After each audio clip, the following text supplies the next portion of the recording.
If you've researched how to save money on your expensive cable bill, you may have come across the term cord cutting. What is cord cutting? Well, today we're going to show you exactly what that is. In simple terms, cutting the cord is the act of watching your TV shows and movies over the internet instead of on cable. It's possible thanks to broadband internet, services like Netflix and Hulu, and internet-enabled devices like the Roku player and smart TVs. Recent figures show that the average U.S. household will pay around $123 a month for their cable TV programming. For someone who has cable just to watch a couple of shows, that's a tough price to pay.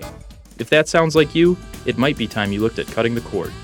It does require a small bit of tech know-how and the slight inconvenience of having to use multiple services. Here's what you'll need to know to get started.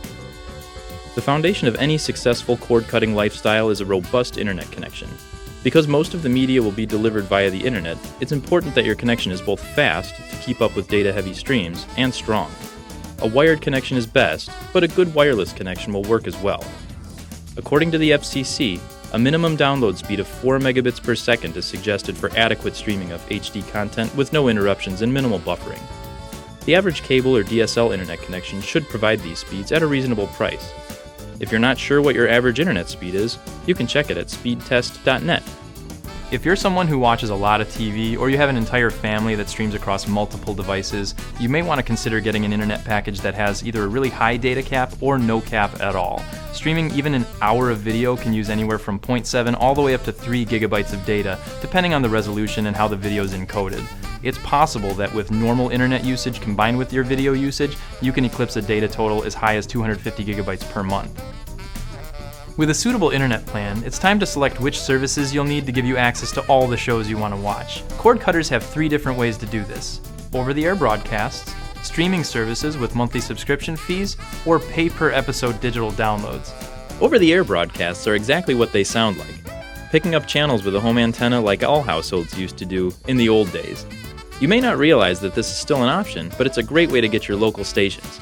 Most viewers in the USA are within range of broadcast towers and should have no problem tuning into high-definition broadcasts. The only piece of equipment you'll need to receive over-the-air broadcasts is a simple antenna. Viewers in areas with strong signals can pull in channels with a simple set-top antenna, while those farther from the broadcast towers may need to upgrade to a rooftop antenna. So an antenna will let you watch your favorite network shows, but you have to watch them live. What if you're a fan of cable programming, or you just like to watch TV on your own time? That's where streaming services come in. There's 2 major streaming services, Netflix and Hulu, and they both work the same way. You pay a monthly fee and receive unlimited access to hundreds of thousands of hours of content to watch whenever and wherever you want on any kind of internet-connected device. The main difference between the two, however, is recency of programming. Hulu is a joint venture between ABC, Fox, and NBC, so it provides almost immediate access to shows from those networks. TV shows are usually available to view on Hulu the day after they are regularly broadcast. Netflix, however, acts more like TV syndication, acquiring rights to TV shows a set time after their original air date. Shows are usually available on Netflix a season at a time, a season behind their actual schedule. For instance, the popular TV show The Walking Dead will be halfway through its 6th season in January of 2015, and as of that month, only seasons 1 through 5 were available to stream on Netflix. This brings us to the 2 major issues you might have when cutting the cord: getting access to content right away, and getting access to content that isn't available on a subscription service, like live sporting events. Some of us are stuck with extremely high cable bills because we have 1 or 2 shows that we just can't miss, especially something like a premium show like Game of Thrones. Or you're a big sports fan and you don't have any other way to watch the weekly game. So what do you do if your show isn't on Netflix or Hulu? Well, there are a couple options. Getting quicker, and in some cases immediate access to premium cable shows can be done one of 2 major ways. HBO and Showtime offer streaming access to their entire collection of content through their own applications, much like Netflix. The services HBO Now and Showtime Now let you pay a monthly subscription fee to get unlimited, immediate access to each channel's library of movies and original programming, so you can follow all the adventures of Westeros and Essos at the same time as cable viewers without the hefty cable bill and no annual contract.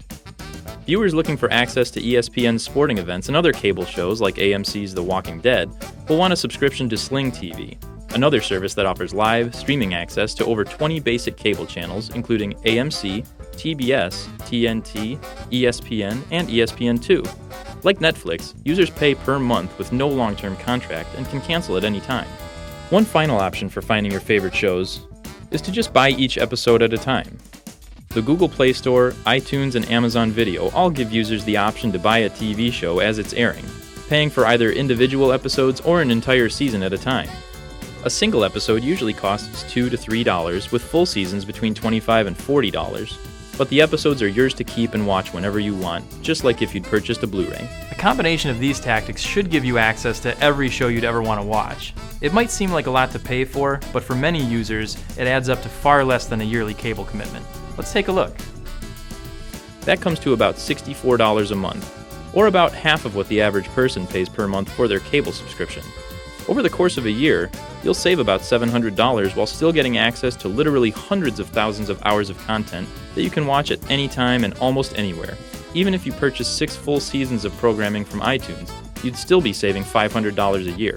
That's enough to buy a nice new 4K TV for every 2-year cable commitment you avoid. The final step in cutting the cord is determining how you're going to watch all this content. The simplest way for a viewer to become a cord cutter is with a smart TV. Today, the majority of TVs on the market are smart TVs, which feature built-in internet connectivity and a processor that can run a web browser and other apps. Smart TVs run Netflix or other apps natively without needing any other equipment. Accessing those apps is as easy as pressing a button or two. If you don't have a smart TV and you don't want to upgrade to one, you'll need one of the many streaming media players available on the market today. These devices add internet capability to any traditional HD TV. The most popular media player is the Roku line of devices. These are small, low-power computing devices that connect to your TV via HDMI cable and to the internet with either a wireless or wired connection.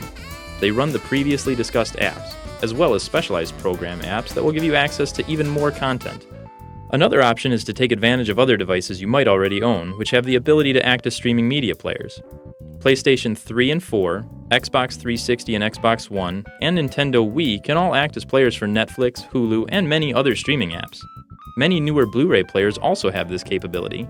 Using one of these devices will cut out an additional upfront cost and keep one more remote out of your cluttered family room. With a suitable combination of internet service, applications, and streaming media devices, you're ready to cut the cord. But remember, there's usually a learning curve involved with this as you're dealing with new types of technology and a new way to watch your television. It's not as convenient as cable, and if you have lots of shows that you absolutely have to watch the same day they air, it might not be for you. But most cord cutters find the convenience of being able to watch their shows anywhere at any time to be a really great value.